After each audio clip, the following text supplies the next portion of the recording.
इस पूरी इकोनॉमिक संकट की सुनामी में पूरी दुनिया को एक धकेलने का बड़ा प्लान है। तो इस महाशक्ति को हम लोग बहुत आसानी से नहीं लेना चाहिए। पहले पहले 1 साल में जनवरी में सत्ता संभालते ही डोनाल्ड ट्रंप ने टैरिफ युद्ध में पूरी दुनिया को धकेल दिया। राइट। जब टैरिफ युद्ध से वो जब निकल के आए, वहाँ के सुप्रीम कोर्ट ने उनको विफल कर दिया, तो उन्होंने पूरे अचानक ईरान पर युद्ध करके वहाँ अफरा तफरी मचाई और उसके बाद पूरे मिडिल ईस्ट में मचाई। उसके बाद इसका पूरा रिपरकशन क्या हुआ कि भारत में भी लोग सिलेंडर लेके इधर से उधर भागते नजर आए। इसमें फायदा किसका? तो इसमें फायदा ओवरऑल किसका है? ये कि एक सुपर पावर है जो किसी को भी मार सकती है, उसके राष्ट्राध्यक्षों को खत्म कर सकती है, उसके बाद उनके तेल भंडार पे कब्जे करने की तैयारी कर सकती है, उसके बाद उससे जो होने वाले फायदे हैं, जो डॉलर के फायदे हैं, जो इंपोर्ट एक्सपोर्ट के फायदे हैं, वो सब अपने अपने ऊपर ले जा सकती है। लेकिन कभी कभी होता ये है कि आप प्लान कुछ करते हैं लेकिन वो प्लान आपके डिस्टर्ब कर जाते हैं। आज की तारीख में अगर हम ये देखें कि अमेरिका का स्टैंड एग्जैक्टली क्या है, तो आप क्या कहेंगे? जो बात मैंने ओपन की है, क्या वाकई में आप भी इसको सपोर्ट करते हैं कि ट्रम्प सिर्फ अपनी स्टेटमेंट्स ऐसे चेंज कर रहे हैं या ये किसी स्ट्रैटेजी का हिस्सा है? थैंक यू फॉर इतनी तारीफ करने के लिए कि मैं बहुत लीडर हूँ या बहुत अनबायस्ड बात यू करता वेल हूँ। Deserve it sir. Thank you. तो मैं तुमने मेरे जिम्मेदारी का बोझ मेरे कंधों पर ज्यादा बढ़ा दिया है, तो मैं उसी बात को आगे बढ़ाते हुए कहता हूँ कि मैं सिर्फ ट्रम्प को ट्रम्प के रूप में नहीं देखता हूँ। ट्रम्प सिर्फ एक व्यक्ति नहीं है। ट्रम्प अमेरिका जैसे एक बड़े सुपर पावर के राष्ट्राध्यक्ष हैं और उनके वो भले ही बयान कुछ भी दें, लेकिन फाइनली जो कुछ वो करते हैं वो यूएस एडमिनिस्ट्रेशन करता है।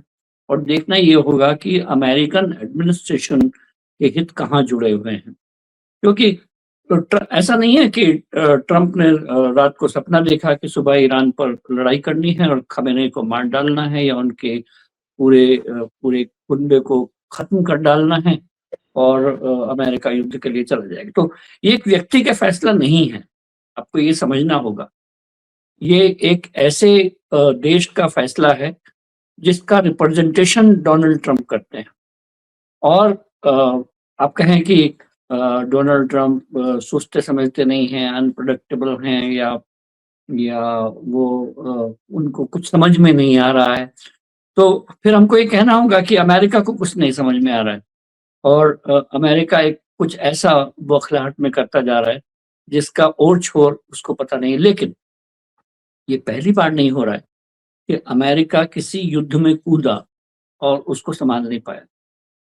और हम लोग हमारे हिंदुस्तान में लोग कहते हैं कि जो लोग इतिहास से सबक नहीं लेते, they are most likely to repeat it, condemn to repeat it. उनको इतिहास दोहराना पड़ता है। लेकिन अमेरिका के केस में 1 बार नहीं, 2 बार नहीं, 3 बार नहीं, 4 बार नहीं, 5 बार में ऐसा गिना सकता हूँ कि अमेरिका कोई सबक नहीं लेता है और फिर उसी इतिहास को उसको दोहराना पड़ता है। वियतनाम वॉर उसका उदाहरण है, इराक वॉर उसका उदाहरण है, अफगानिस्तान की वॉर उसका उदाहरण है। एक खास बहुत छोटे से अंदाज में कहें तो वेनेजुएला में वो सफल हो गए, जहाँ के वो राष्ट्रपति को पकड़ के ले आए थे और उसके बाद उन्होंने बहुत डुगडुगी पीटी।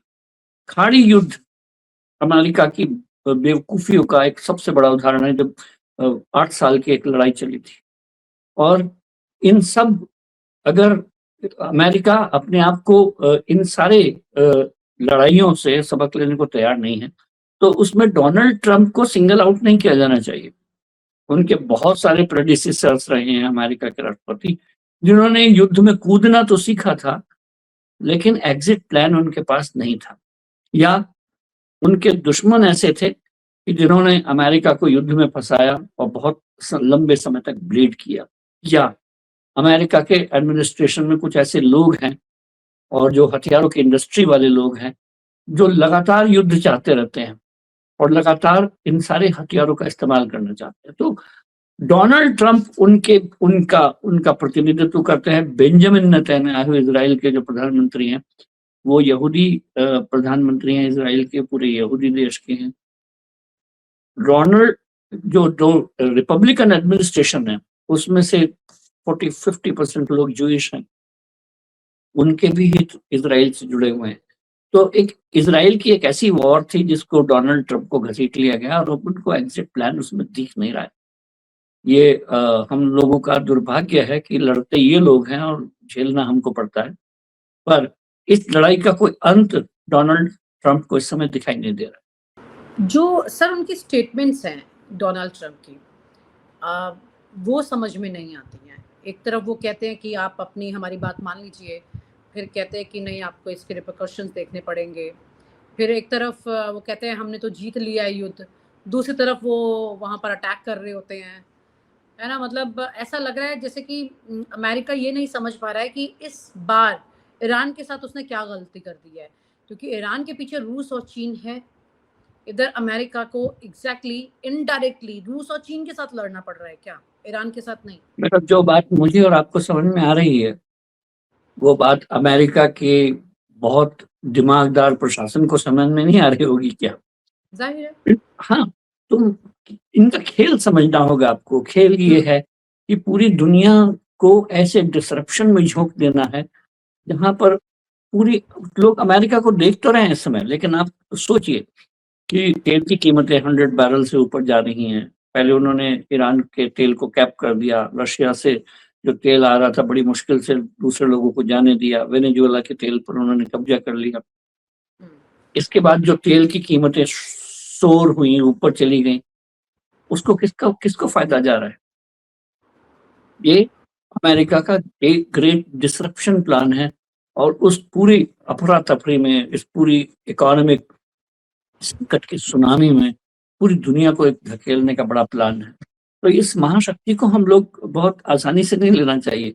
पहले एक साल में जनवरी में सत्ता संभालते ही डोनाल्ड ट्रंप ने टैरिफ युद्ध में पूरी दुनिया को धकेल दिया। राइट। जब टैरिफ युद्ध से वो जब निकल के आए, वहां के सुप्रीम कोर्ट ने उनको विफल कर दिया, तो उन्होंने पूरे अचानक ईरान पर युद्ध करके वहां अफरा तफरी मचाई और उसके बाद पूरे मिडिल ईस्ट में मचाई। उसके बाद इसका पूरा रिपरकशन क्या हुआ कि भारत में भी लोग सिलेंडर लेके इधर से उधर भागते नजर आए। इसमें फायदा किसका? तो इसमें फायदा ओवरऑल किसका है?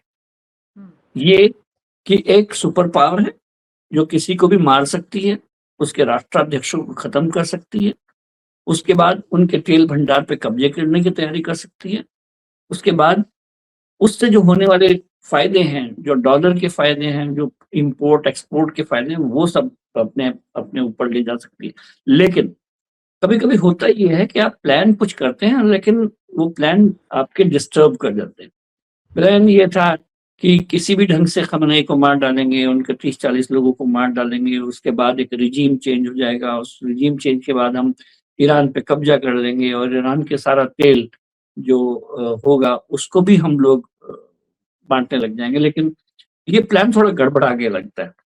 जहां तक डोनाल्ड ट्रंप के बयानों का सवाल है, वो हमेशा से, आप भी जानते हैं मैं भी जानता हूँ कि डोनाल्ड ट्रंप आज सुबह क्या बोलेंगे, शाम को क्या बोलेंगे और सुबह उठ के क्या बोलेंगे, ये बिल्कुल अनप्रेडिक्टेबल है।